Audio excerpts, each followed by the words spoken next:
Hey guys, welcome back to Wasenshi-do Dojo, and today we're going to be talking about more stances, more stance work.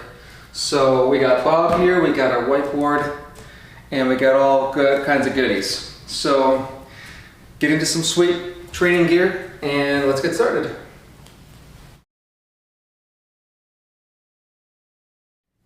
Alright, today's class is about stances and applications for stances. So we're going to go over some more of the actual stances as well. But today, so we're going to go over some applications. So the first thing about stances, once again, lowering your center of gravity to create more balance and more grounding. So if I'm standing normal, I want to lower my center of gravity, so bending the knees and stepping my feet further apart, depending on what kind of stance you're doing, okay? So lowering your center of gravity is the first thing, and stepping into a stance. Again, triangulation. If I'm on the center point of the top point of a triangle, I'm gonna go step back at a 45-degree angle, just like this. Step back to the point, and step at another angle the other directions. Go to the right and to the left.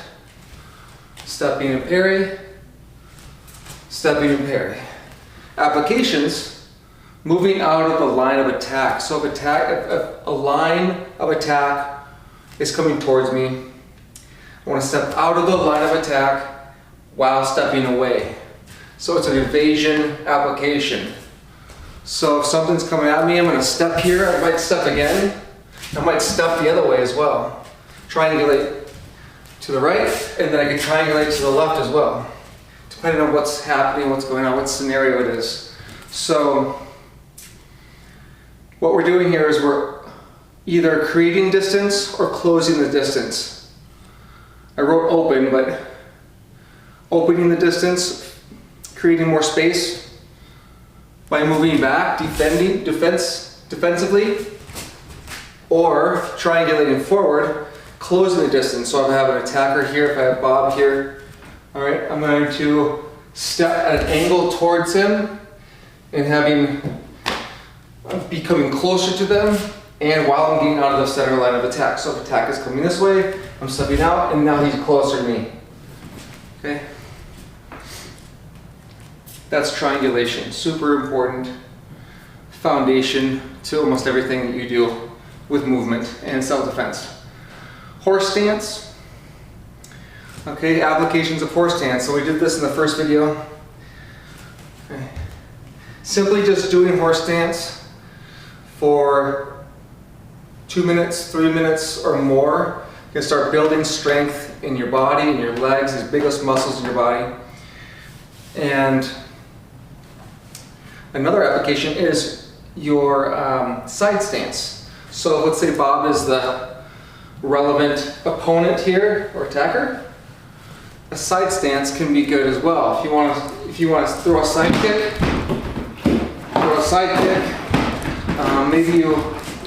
maybe you're faced off and then you step in. Maybe you parry, step in, and go to the groin. Okay. Then there's the groin. There's the elbow to the face. Here, elbow, swipe it across the face, and then you can turn and do other things.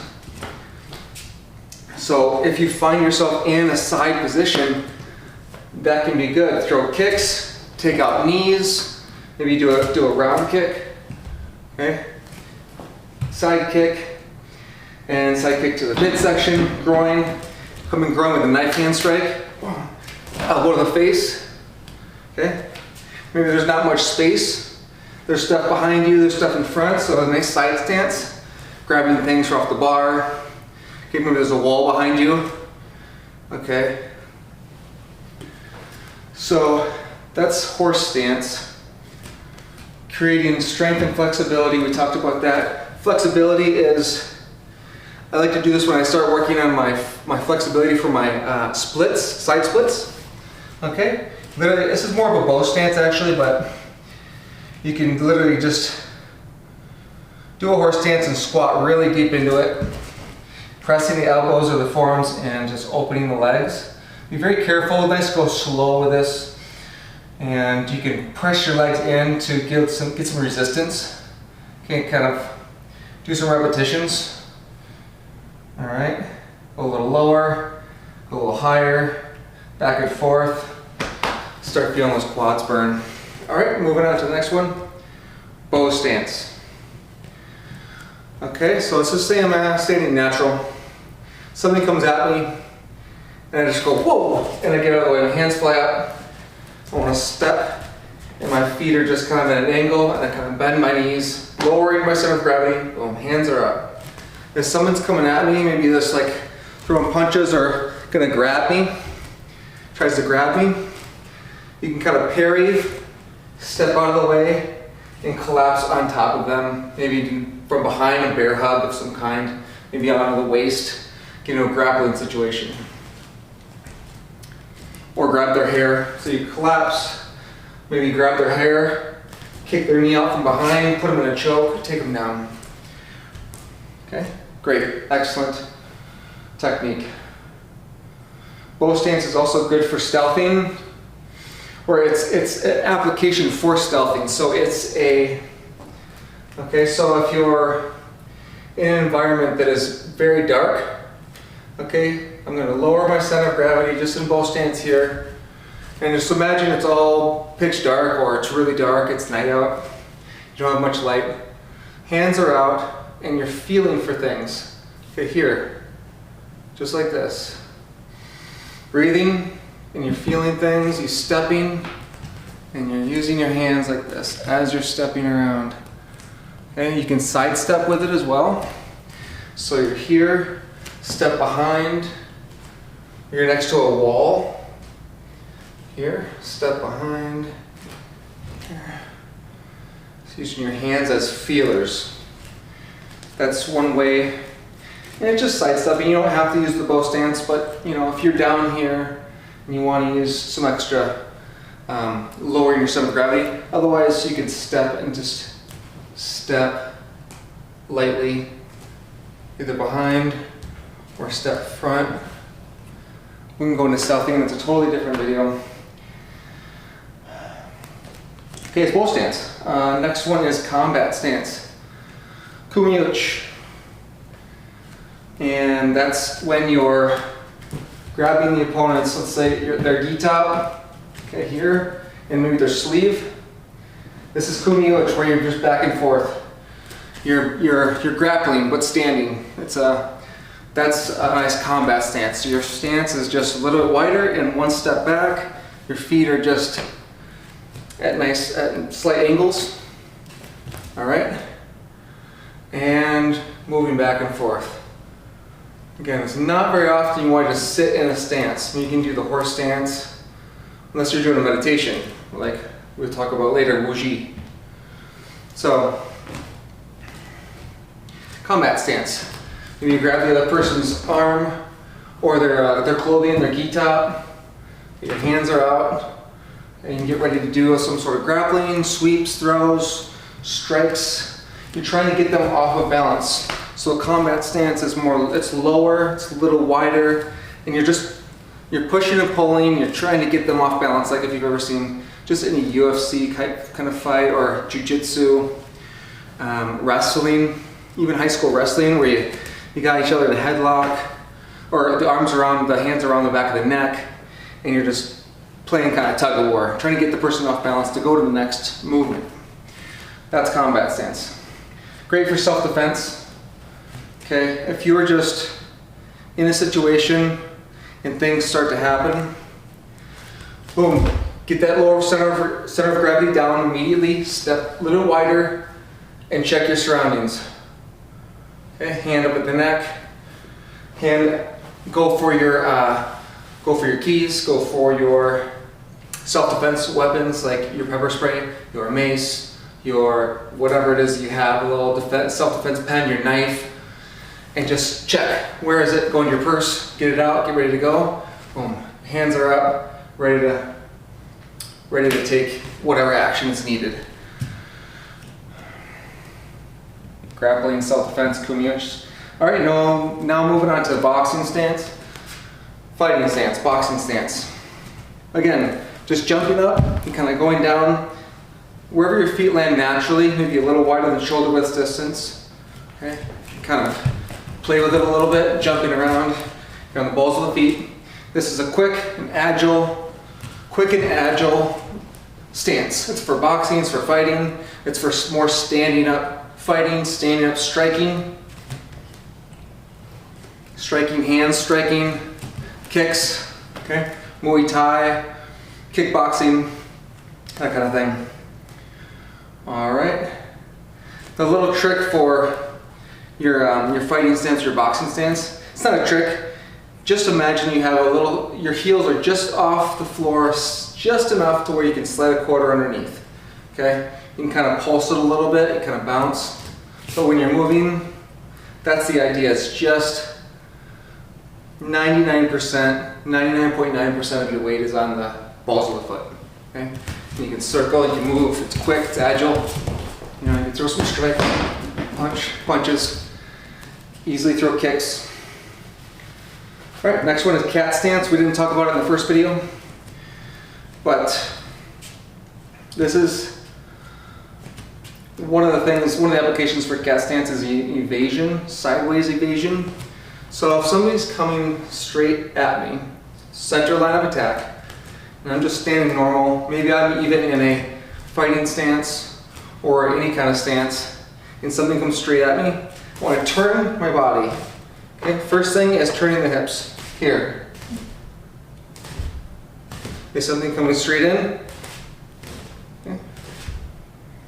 Just turning the hips. And the way you turn and the way you're facing, that front foot comes up with the ball of the foot. Boom. Boom. Boom. Okay, use this hand to parry. Use the back of the forearm. Hands up for check. Boom.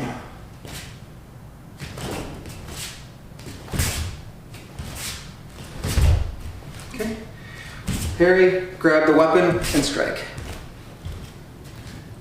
Parry, parry, grab the weapon, and strike. Parry, grab, parry, strike even, but parry and block, grab, and step in and strike. A little hammer fist, maybe flick to the eyes. Okay. Here, not straight up pointing the fingers, but like this.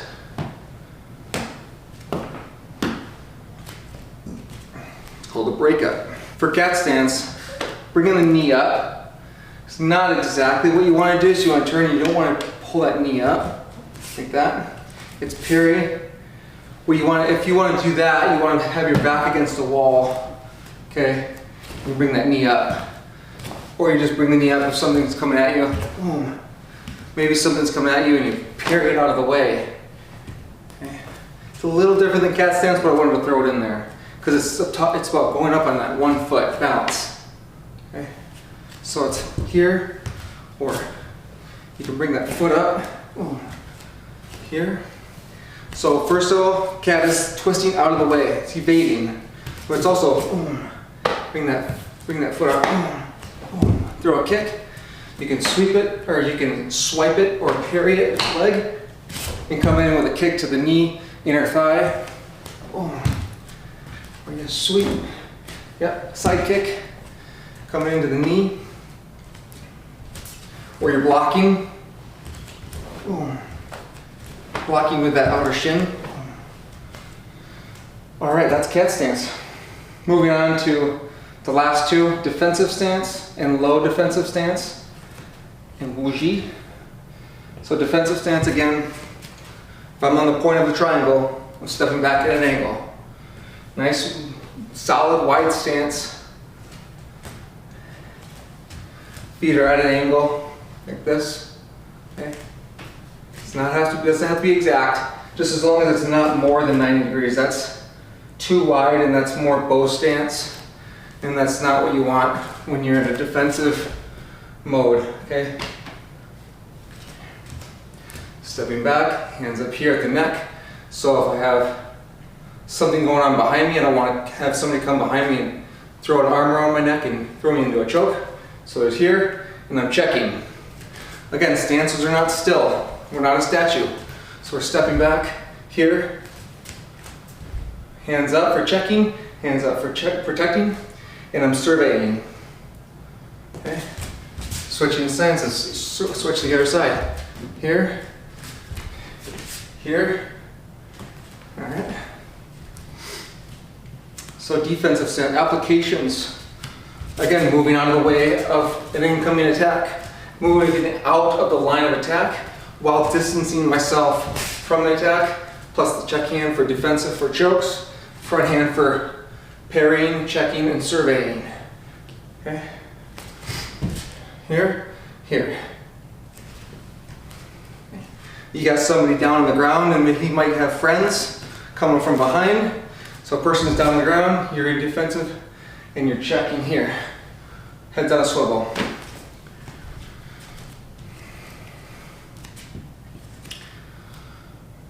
Parry, so low defensive stance. So same thing as defensive stance, and then you can go down down to the balls of the foot, down to the heels, or up on the ball of the foot here. Okay, you're grabbing things off the ground.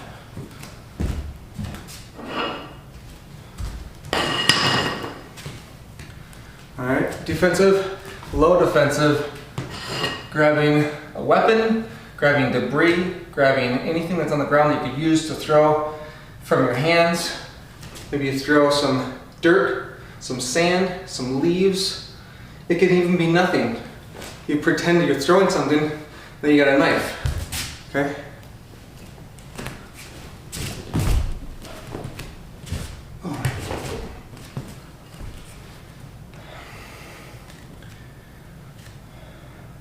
Low defensive stance, you're lowering behind objects, okay? You're lowering behind a bush, a small wall, garbage cans, anything, a car, all right? And from low defensive stance, you can go into a forward roll if needed, evade even more. Forward dive roll, grab something off the ground, get up, all right?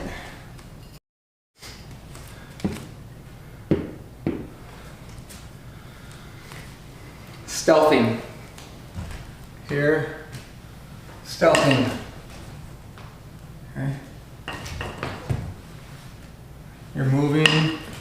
Make sure you don't make much of noise with your knife, your wooden knife. Can't hear me. Can't find me. All right. Last one, Wuji. We talked about that last in part one.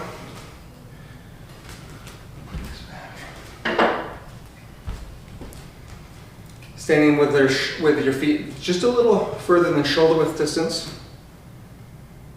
Bending the knees. Bowing the legs out just slightly. Open the arches of the feet. Okay. Not too much. Just want the 3 points of the foot, the heel, and the 2 balls of the foot here. Stand straight, relax the knees.